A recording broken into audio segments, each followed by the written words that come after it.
Kembali di interupsi pemirsa, saya ingin ke Bang Freddy dulu. Bang Freddy, jadi disomasi, Pak Jokowi sudah disomasi. Kira-kira menurut Anda apa respon Pak Jokowi? Sedangkan dilaporkan Bang Rismon berulang kali aja ngomongnya biasa aja gitu loh. Apalagi cuma disomasi gitu loh. Dan kalau bicara hukum, pengen dilaporkan berarti. Kalau bicara hukum, ya kalau somasi itu subjek hukumnya, misalnya tadi katakan menuduh, siapa yang dituduh? Nggak ada yang tertuduh di situ.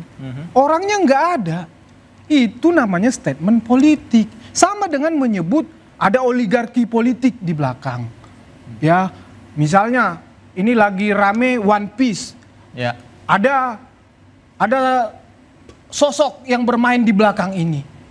Itu statement politik.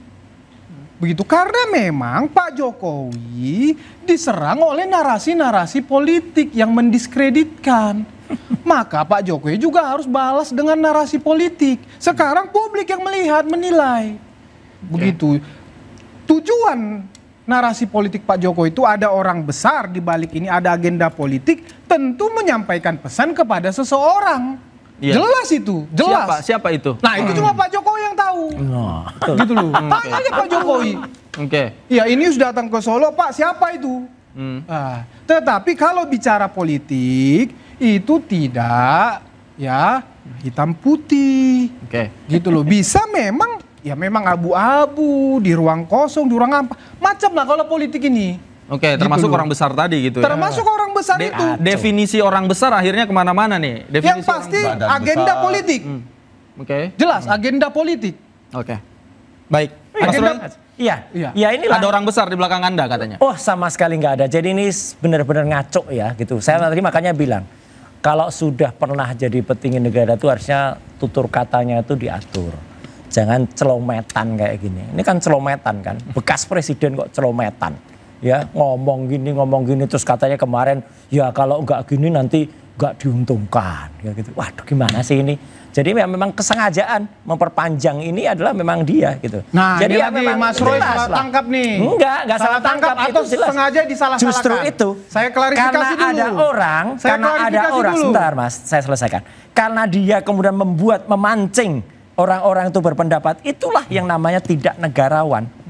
Hak saya untuk kemudian melakukan otak ini untuk berpikir. Hak juga Pak misalnya Syarif Hasan dari Demokrat. Hak juga misalnya ada teman-teman lain dari Partai Perindo. Hak teman lain untuk kemudian juga menakui ini kok gak bijak banget ya bekas presiden ini.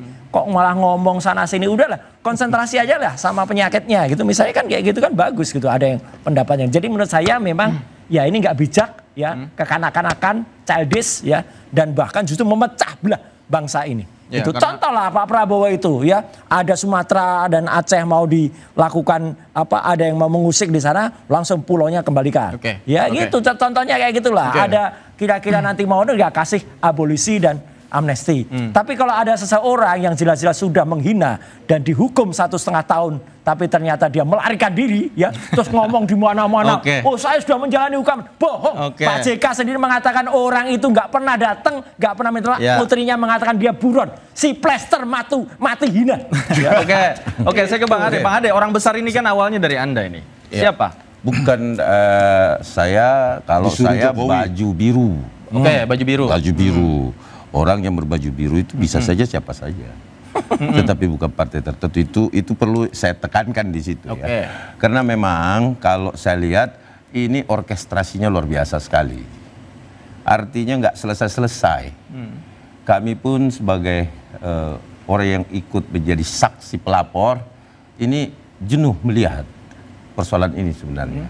Walaupun sebenarnya kami sudah, kalau saya secara pribadi sudah melihat bahwa memang apa yang ujaran kebencian, terus penghasutan, ini sudah cukup sebenarnya dengan pemeriksaan kepolisian. Tapi terus saja diberitakan dan diklarifikasi seolah-olah media kita digunakan untuk mengklarifikasi yang harusnya dilakukan di kepolisian. Tetapi pada saat dipanggil Bang Roy dan Bang Rismon serta Dr. Tifa ya, pada saat datang, cuma nyebut nama, alamat, sehat dan atau tidak sehat, selesai.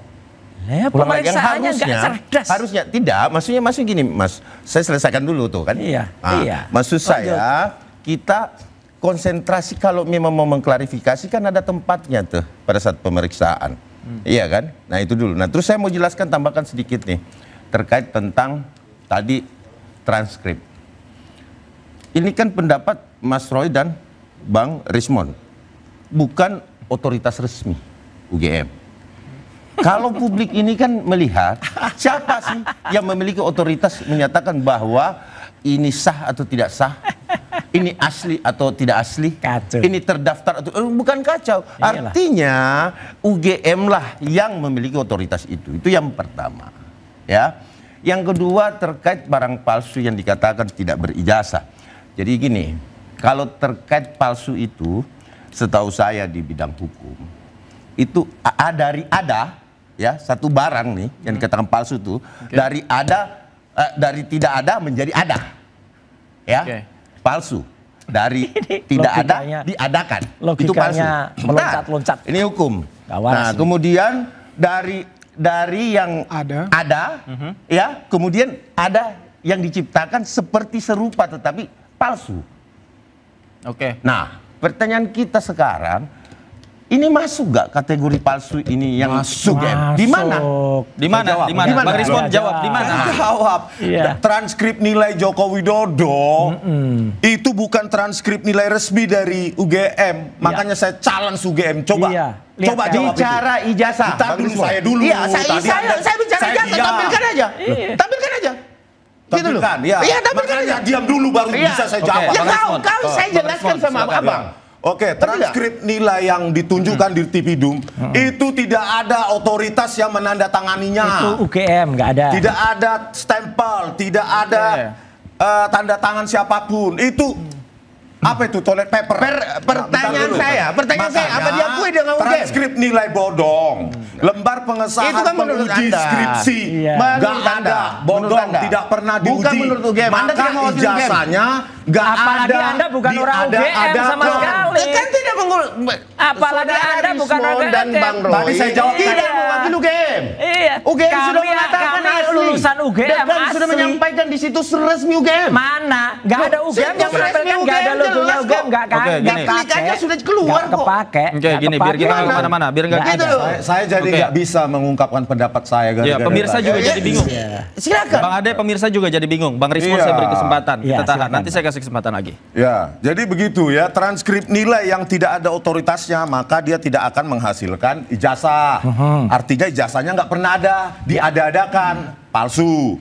Skripsinya juga tidak ada lembar pengesahan pengujinya, berarti tidak pernah diuji, berarti tidak pernah mendapatkan ijazah. Ijazahnya nggak ada, berarti palsu. Terus lembar pengesahan pembimbing yang ada di skripsi Joko Widodo itu juga teknologinya sudah sangat canggih. Tidak mungkin. Kami melakukan analisa, yaitu dengan teknologi uji lapisan visual, ya karena lembar pengesahan skripsi pembimbing skripsi itu dipoto dengan resolusi tinggi oleh Mas Roy Suryo pada tanggal 15 April. Lalu kami forensik, teknologinya adalah Cummins clustering, dan di situ terlihat bukan teknologi Cummins clustering, yaitu menganalisa proportional spacing dan kerning, jarak antar huruf, jarak tiap huruf, jarak antar kata. Itu kami buktikan itu pakai teknologi modern. Kesimpulannya palsu. Pakai Word dokumen 2003-2004 yang belum ada tahun 1985. Jadi dari tiga itu saja sudah palsu. Coba tanya UGM, tantang coba Bang Freddy. Jawab itu. Sama seperti kata Bung Ade tadi, itu kata Bung Rismon, kata Mas Roy, tapi itu sudah disampaikan di Bareskrim Mabes Polri. Mentah juga sudah di-challenge dengan UGM, sudah di-challenge oleh ahli-ahli lain, mentah juga itu barang. Ini bohong. Nah sekarang dilakukan narasi-narasi di publik. UGM juga sudah diklarifikasi. Dilakukan narasi seperti kata Bung Ade, narasi-narasi di publik yang kalian lakukan percuma. Kalau di penyidikan, di Mabes Polri dan di Polda kalian tidak bisa buktikan itu. Ini bohong ini. Gitu loh. Ini bohong. Kenapa saya bohong? Yang ikut gelar perkara yang disebut ahli dalam tanda kutip itu nggak bisa menjawab sama sekali apa yang kami presentasikan. Nggak hadir di situ. Nggak ada di situ, kalian berdua tuh nggak ada di situ. Jadi testimonium di auditu itu dari orang lain yang jadi artinya apa? Mereka tidak bisa jawab. Kompolnas tadi nggak ada. Nggak ada asli. Nggak ada. Asli. Mana? Bukti. Nih, saya bacakan ya dekan fakultasnya. Mana anunya, ijazahnya mana? Bukan. Saya bicara UGM menyampaikan. Kita bukan bicara keyakinan ini. Bang Rismon tidak mewakili UGM. Bukan bicara keyakinan. Bang Rismon tidak mewakili UGM. Tapi mewakili diri sendiri. Iya. Anda apalagi? Loh, Anda saya melihat si UGM. Mewakili apa? Mewakili siapa? UGM. Mana mewakili UGM? Saya menyampaikan apa yang dikatakan UGM. Saya tidak mewakili UGM. Nggak bisa gantung yang lain. Anda mewakili UGM. Tidak, saya melihat. Siapa lo? Saya melihat dari situ. Nah, cuma melihat. Itu apa? Tahu cuma melihat. Sebenarnya nggak bisa. Ini saya lebih percaya lihat ijazah Jokowi. Saya lebih percaya. Pernah lihat. Saya lebih percaya Pernah situs lihat. UGM daripada Anda, Bang Pernah Rismon. lihat. Itu yang perlu saya tekankan. Dia sebagai otoritas, bukan Anda. Tapi kalau yang harus menyampaikan kalau soal Bang kepercayaan, Rismon, bukan Bang Roy. ini breaking Anda aja. tidak mewakili UGM di sini. Kalau cuman kepercayaan, ya hari ini saya juga salut ya kepada orang seniman senior. Namanya VL, Virgianto Listianto, artinya Iwan Fals. Dia punya hasil.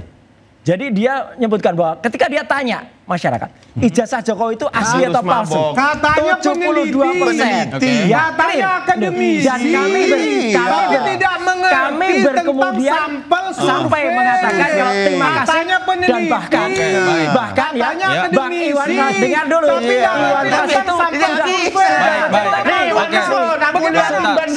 Nih apa jawabannya di sini Bang Rismon? Apa jawabannya? UGM mengatakan apa? Itu loh. Jadi bukan orang UGM, bukan lawyernya UGM. Jadi Iwan Fals itu sudah menciptakan lagu juga. Engkau sarjana. Pemirsa, kami segera kembali. Usai jeda berikut, tetaplah di Interupsi.